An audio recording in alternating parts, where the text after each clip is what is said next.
£15,000. That was the budget that Archie had for my youngest son, for his next car. His fourth car, his journey up the performance car, sports car ladder. And his step up from the Mark V Golf GTI Edition 30 that he previously owned. And I'd said to him, there's probably 4 cars I would shortlist. The 4-wheel drive boys, the Golf R, or the Audi TTS. Or you could go for the mid-engined rear-wheel drive Cayman, or there was the BMW 2 Series, the F22.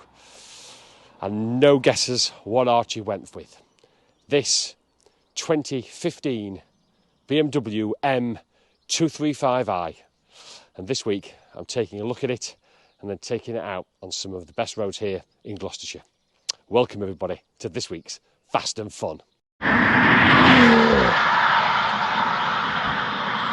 And the M235i was quite a rare car actually, because although the F22, which was the code name for the first BMW 2 Series, was in production from 2014 to 2021, replacing the original 1 Series coupe from before, the 235 with the N55 engine was replaced in 2016 by the 240, or M240, with the B58.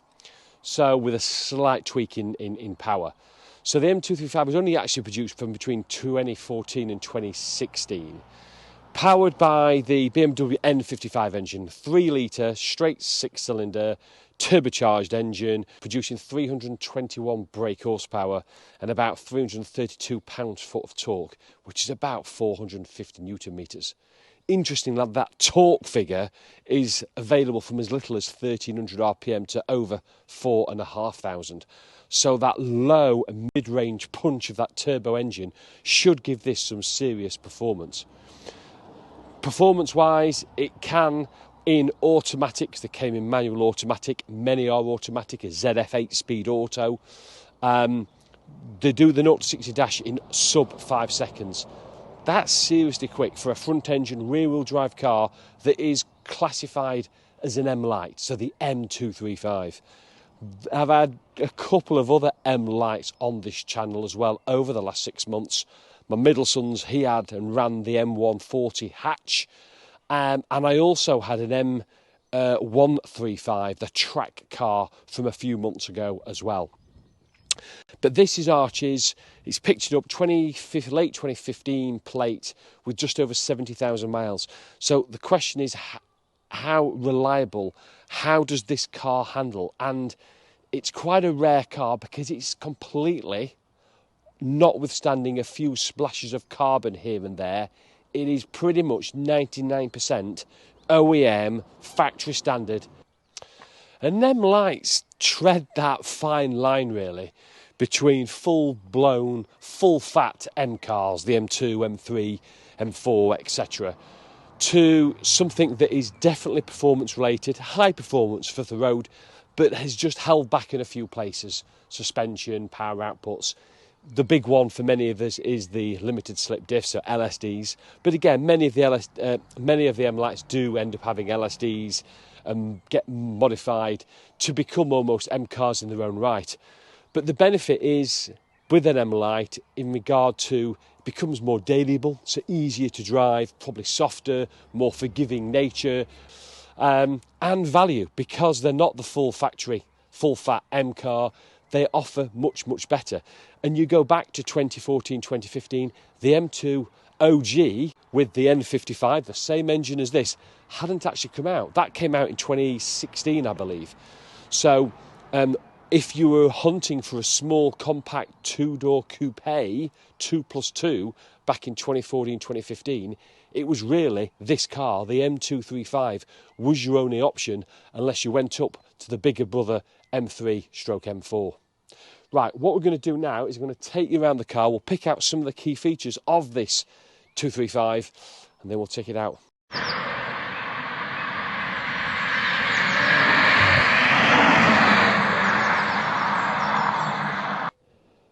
The colour selection really, when we were looking at the classifieds, there's quite a few blacks and greys, etc.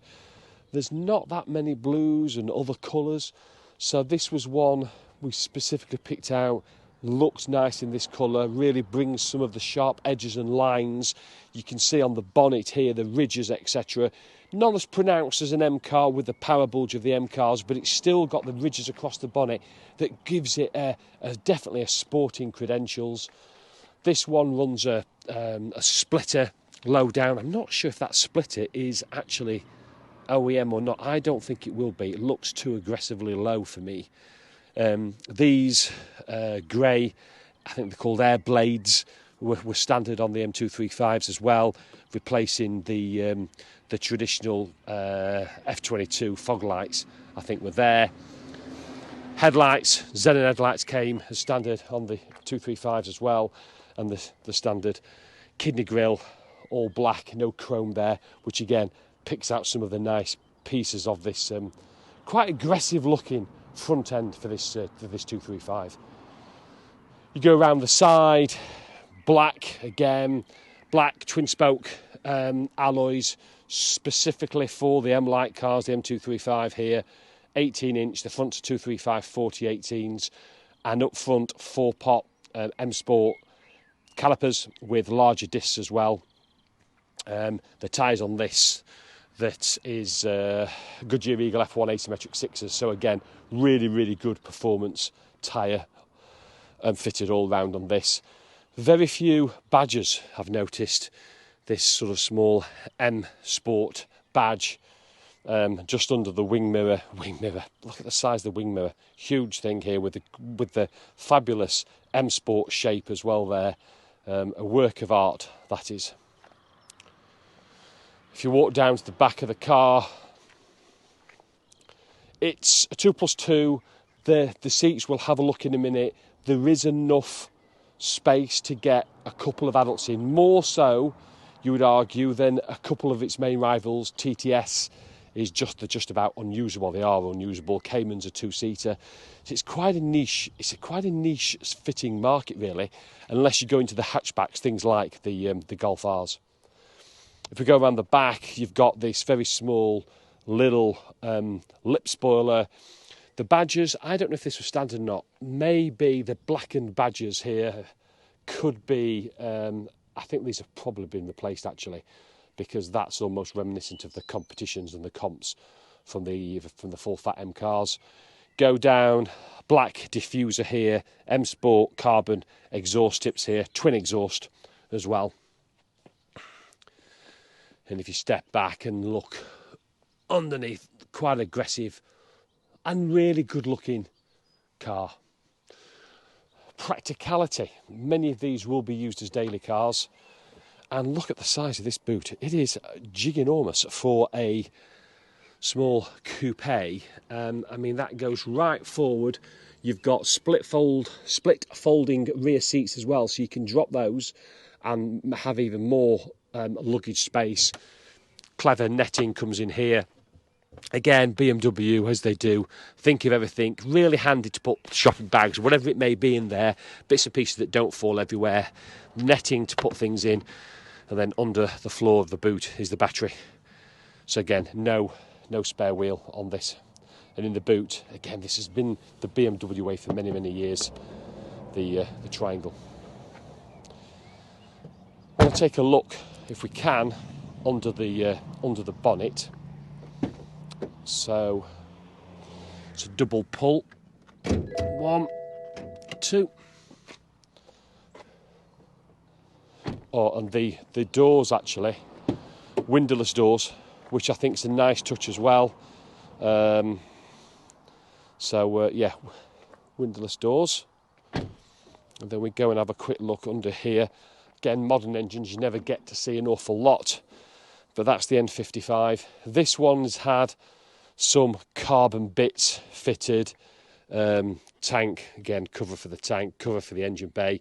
Again, powered by BMW Motorsport, powered by Straight 6 N55, and a few of the touch points. Just brings it up, makes it, I think, a nice place to look at. largely you can't see that much there as you can on most engines. And again, BMW have moved to this two bonnet catchers. Let's take a look. Let's take a look at the back seats, because if it's a daily, have you got the opportunity to use the back seats? That's my driving position here. So if I open it up there, and I've sat in the back, and it is okay. In fact, let me just climb in and I'll show you what it's like in the back. Again, I'm over 6 foot, 100 kilos. Oh. And then, okay, leg room is a little bit tight. I've got plenty of headroom though, and I'm 6 foot. So yeah, it's absolutely fine. Leg room is a bit tight for 6 foot guys in the back, but if you've got slightly smaller children or smaller people, do you know what? I'd be happily stay there for an hour or so, and certainly a small little journey, there'll be no problems at all. So really, absolutely usable rear seats. Let's take a look inside the car next.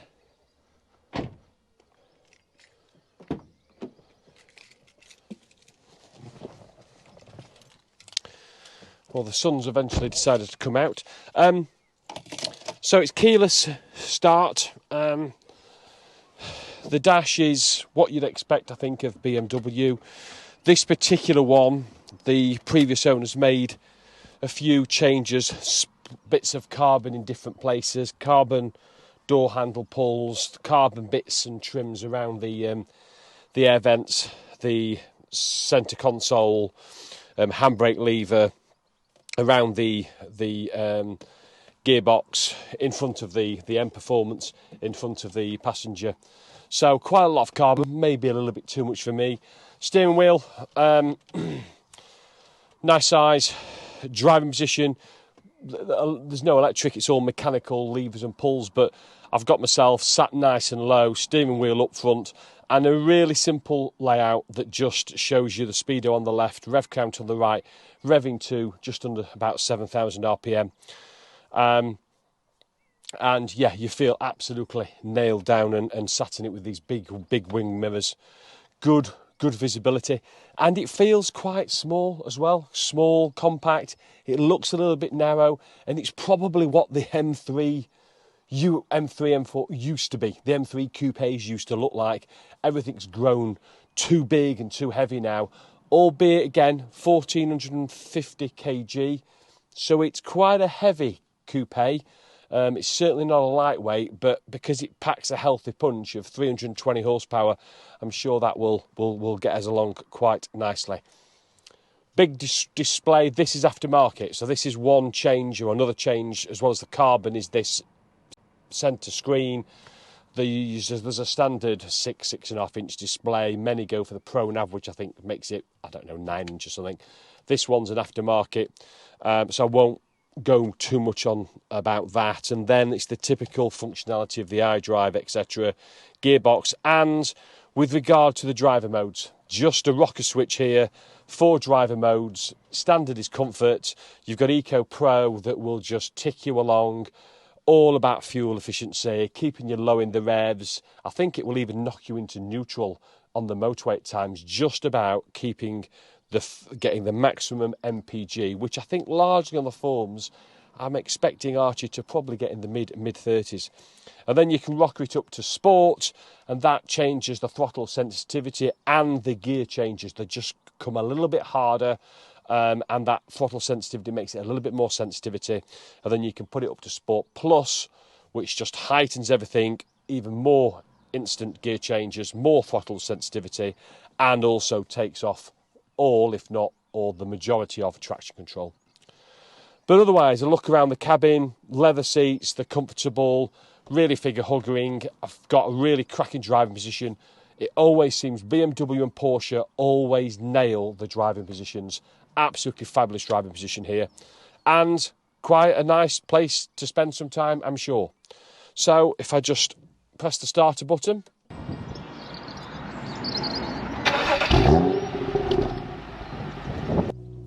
Revs, Oh, what a surprise. The warnings come up for low fuel. And that's because clearly Archie wants me to go to the fuel station to get fuel if I'm reviewing his car. Typical son. I want fuel reserve. Right, let me just turn down some of these fan speeds. Put the window up, which I've had down just over 70,000 miles. The engine noise. Now that's quite an interesting one, really. It is quiet. It is reserved. It's probably something. In fact, there's no probably. Archie will definitely look at enhancing that, doing something on the exhaust. Even I think it's almost Megane-esque in regard to the quietness. Very, very quiet. Interesting to see what it's like on the outside when they do the drive-bys, but certainly inside, very, very muted. Just a little blip of the accelerator there. Nah, you can tell it's not a 4-pot, and that inline 6, that BMW character, still feels like it's in there as well. So what I'm going to do is we're going to take off nice and steady, warm the engine up, probably go for some fuel, and then we'll head out, get some great roads, and we'll see what this M235 drives like.